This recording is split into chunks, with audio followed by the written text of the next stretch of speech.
Commissioner Outlaw is going to provide an update, and at the end she will take some brief questions. Just want to caution you in advance, as you know, this is a very active investigation, so we're going to be limited in the information that we can provide. Commissioner Outlaw. Good morning. Thank you for joining us. We're here today, as Sergeant Grip mentioned, to provide an update into the officer-involved shooting which took place this past Monday, August 14, 2023, in the 1000 block of East Willard Street at approximately 12:28 p.m. To start, I want to acknowledge that during the press briefing that took place on scene on August 14, 2023, we reported that the preliminary information indicated that the driver was outside of the vehicle at the time of the shooting.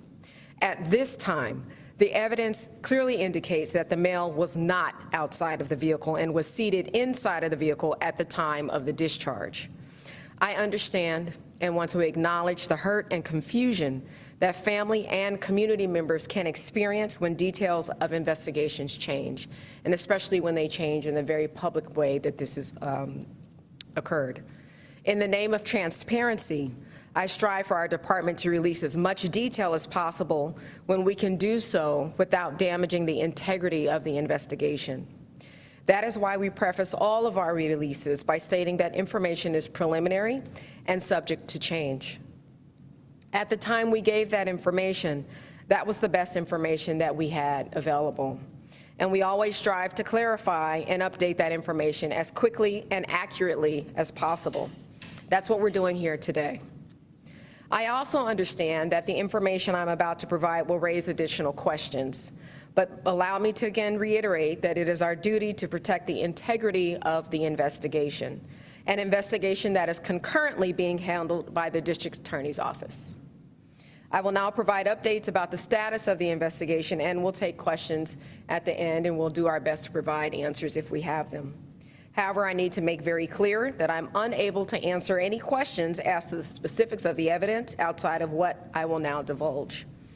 Also, as I go over the details of the incident, I will be referring to one of the officers by number, Officer Number 1, and a second officer as Officer A. We use numbers to denote discharging officers and letters to denote officers who were at the scene during officer-involved shootings. So on Monday, August 14th, at approximately 12:28 p.m., District Officer Number 1 and his partner, Officer A, were in full uniform and operating a marked police car in the area of B Street near Westmoreland when they observed a Toyota Corolla with the Pennsylvania tag driving erratically. Officer A went over police radio and asked if there were any priority assignments involving a Toyota sedan. The officers followed the vehicle as it turned on Westmoreland, then left onto Lee Street, and finally onto Willard Street. At that point, the vehicle continued along 100 East Willard Street, a single-lane, one-way street, westbound the wrong way. The vehicle pulls into a parking spot mid-block, at which point both officers got out of their marked radio patrol car. Officer A, who was the driver of the police vehicle, approached the passenger side of the Toyota Corolla. Officer Number 1, the passenger of the police car, approached the driver's side door. Officer A attempted to open the passenger side door, and as he did so, Officer Number 1 was approaching the driver's side door. Officer A alerted Officer Number 1 that the male had a weapon. As the male turned towards Officer Number 1, Officer Number 1 discharged his firearm multiple times into the vehicle, fatally wounding the driver, sole occupant of the vehicle. The occupant, or operator, was transported to the Temple Hospital by police, where he was pronounced at 12:48 p.m. 2 knives were observed inside of the vehicle, and then the vehicle was towed to the police garage pending a search warrant. Both officers' body-worn cameras were activated and captured the incident. As we do in all of our officer-involved shootings, our officer-involved shooting unit immediately began a thorough investigation. I assure our public that a fair and thorough investigation will take place by our department, and I also want to assure that we will provide updates in a transparent and expeditious manner, but only when we can do so in a way that would not compromise the integrity of the investigation. So that's what we hope to do here today, and we will continue to do so as the investigation continues. We'll always strive to be as transparent as possible.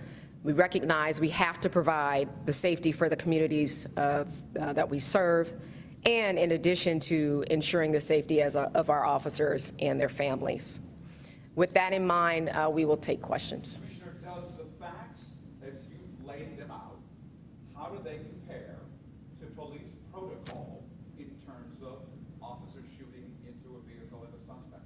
How do they compare in your view? Well, that's what we're looking at now. So I don't know if I mentioned it today, but I know I've mentioned it before. So our OISI, or our officer-involved shooting investigation team, they're doing a criminal investigation. They work in parallel with the district attorney's office, but our internal affairs division, or our internal affairs investigators, are also conducting an administrative investigation, and that's what we look into. So when we say we're conducting parallel investigations, we're looking into not only did they follow law, but did they follow policy and procedure. We're still combing through body-worn camera footage. We're still attempting to identify witnesses, and we have not yet interviewed the discharging officer. Once we get a clearer picture, I will be able to say with certainty and make a determination whether or not they operated within policy of the department. Over here and then over here. Commissioner, what specific piece of evidence changed this version? Was it the body-worn camera videos, the video from social media that was going around? No, so we had access to body-worn camera footage yesterday, and again, we're compiling all of our evidence. We're looking for witnesses. We're looking for video footage out in the neighborhoods, but the body-worn camera footage made it very clear that what we initially reported was not actually what happened. So it was the body-worn camera footage. KJ? Hold on. Was there, when it comes to the investigation, did you guys talk to neighbors in the area or anybody who was on the street who saw this, maybe approached you guys and said, this is what happened? Is that kind of... Good afternoon. There have been attempts to interview people. Christine Coulter, Chief of Detectives. There have been attempts to interview people from the neighborhood. We have several people who were interviewed, but the changing of the information that was originally reported came solely from the body-worn cameras when it was evident that the decedent was sitting in the car at the time of the shooting. But there have been people interviewed so far. I think we have 2 or 3 neighbors, and we're working to track down those people who posted videos of the incidents but have not yet been interviewed by police. Who initially said that the driver stepped out and lunged towards police? That I don't know. Was Irizarry holding the knife, and did he get a warning to drop it? Those are details that I don't think we're going to go into today. It is an ongoing investigation. I want to mention again, it's very important, we have not yet interviewed the discharging officer. So we do not have the account of the discharging officer yet. We do know that there's footage out there, but again, I don't want to say anything or confirm anything or speculate on anything that could potentially jeopardize what we're reviewing. And Commissioner, if the discharging officer has not been interviewed and we don't know where that information came from, I mean, that's just a very drastic detail that, you know, looking at video, you can clearly come up with an answer. So I guess everyone's just wondering, where did that initial information come from, or what led to it being shared so publicly? Yeah, and I share your sentiment. I think we all do. And quite frankly, before all of us even responded to the scene, that was the information that was relayed to us. So we're trying to backtrack that as well to figure out exactly how that was relayed to leadership on the scene. But again, as soon as we found out that that was not what occurred, we did what we could to be as transparent as possible to get the information out there. You don't relay information to the public that you get from any Joe Schmo, right? I mean, when you talk to the public, at any point, you've heard it from a fellow. That is correct. So this is information that would have generated internally, not necessarily from someone that was a potential witness or out there on the street. So again, the original origin of where that came from internally, we're backtracking to find out how that happened. I don't have the answer for you today, but we had a reason to believe on good authority that that's what occurred based off of what was given to us at that time. Someone in law enforcement Yes, said that is correct. I have 2 questions. Were lights and sirens on when they were following Irizarry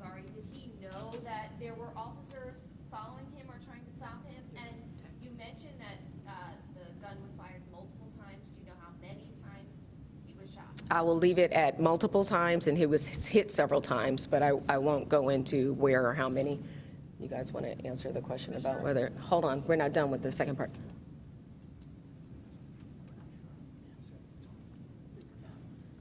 We're not sure if the lights were on. The officer has not been interviewed yet. At the time of the arrival of additional police officers, they were no longer on. So someone from law enforcement initially said the driver was outside. After seeing that body camera video, did you go back to that person and ask again? I don't believe we've established the origin of that. It was something that was called into police radio, relayed to people from there, but we don't know where that came from at this time. So the body-worn camera is viewed as policy by the officer-involved shooting team. As soon as they leave the scene, they get back to their headquarters, they start gathering evidence. At that point, they determine, obviously, it was different than what we were led to believe when we got to the scene. Someone called over police radio saying No, they called into police radio, not over police radio, because radio puts out information, and we were all under the belief when we got there that that was the circumstances. It became evident after viewing the body-worn camera that that's not what was revealed looking at it. And police realized this at what point? When the body-worn When camera body-worn was- camera was viewed. Can you say why the officer hasn't been interviewed yet? Yeah, our policy is that an officer has 72 hours when involved in an officer-involved shooting to be interviewed. It protects the officer's rights as well as anybody else involved in it. So because it's a parallel investigation, the officer has the right to consult with counsel. They will be interviewed this week, but they do have 72 hours from the time of the discharge to be interviewed. And are there plans to release the body camera footage to the public? That's not up to the police department. That is now evidence, and only the district attorney could release it. President Johansson, Ms. Johansson. Commissioner, have you or has anybody maybe from the department spoken to the family yet? I have not personally spoken to the family yet. Yes, members of the officer-involved shooting team have spoke with the sister, the uncle, and the father through interpretation. Commissioner Alma, could you speak about the initial approach? And we understand that Officer A yells he has a weapon, or there is a weapon. Speak to us, if you could, about their approach of the vehicle after they stop it. How do you interpret how they did that leading up to it? I will not provide my interpretation at this point, but I will tell you we take this very seriously. The loss of life, I mean, it's a split-second decision, but it's very serious consequences here that we're talking about. This officer was placed on restrictive duty and was done so because there are questions. There are questions as to, how this was handled tactically, whether or not policy was involved. And again, without, Monday, the law doesn't even allow us to Monday morning quarterback, so I won't do that. And I wouldn't do that anyway. But all of that to say, that's why, making sure we preserve the integrity of these investigations are so important so that we get the cleanest statements possible. And so I'm not speculating. So I want to make sure, again, without offering what my opinion is, that I have all of the details available to me. And until those officers or the discharging officer provides at least a statement and we conclude as much as we can with canvassing and reviewing the remaining footage, I wouldn't be able to say either way. Right over here. Right over here. Commissioner, you touched briefly based on this, but I've spoken with the community. They're clearly upset. They're hurt, not only because of what happened, but because of the message. How do you reestablish that trust if they feel like they can trust you? It's a challenge. The question is, how do we reestablish the trust? Sometimes I feel like we take 20 steps forward and it just takes one incident. We take, 50 steps backward. And I'm hoping that, our efforts in being transparent is at least a first step in that. I understand the reticence. I understand folks not really being sure whether or not they should even trust what we're saying today because of what we said initially. But I'm hoping that they see that this is a genuine effort to do everything that we can to share what we know when we have it as we receive Do we have it. time for one more question? Was there a language barrier between police and the driver? That I don't know. Could you describe the knives that were found, how long they were, what type of weapons they were? And did the officer say knife or just say weapon? Hello, everyone. I'm Detective Peter Marrero with the Officer Involved Shooting Investigation Unit, and I'm the assigned detective on this. I'm sorry, could you repeat the question again, please? Can you describe the knives that were found? And if the officer specified it was a knife or just a weapon? Okay, I mean, so at this time, we're, again, very early in our investigation. What I am comfortable disclosing at this time is that one appeared to be like a kitchen-style knife. The other appeared to be like a serrated folding knife. Was it in his hand or on the seat? It's early in the investigation at this point. I won't be sharing that information. Thank you. All right, folks, listen, we appreciate your time. We'll be pushing out updates on this as they come in. As you know, the Philadelphia Police Department has a 72-hour policy released in the name of discharging officers. That will be tomorrow. We will push out that information provided there aren't any threats to the officer or their family. As we receive updates, we'll continue to push them out. We understand, like the Commissioner said, there's going to continue to be more questions, but again, we have to protect the integrity of the investigation. So thank you, and we'll push forward information as we get it. Okay? Thank you, folks.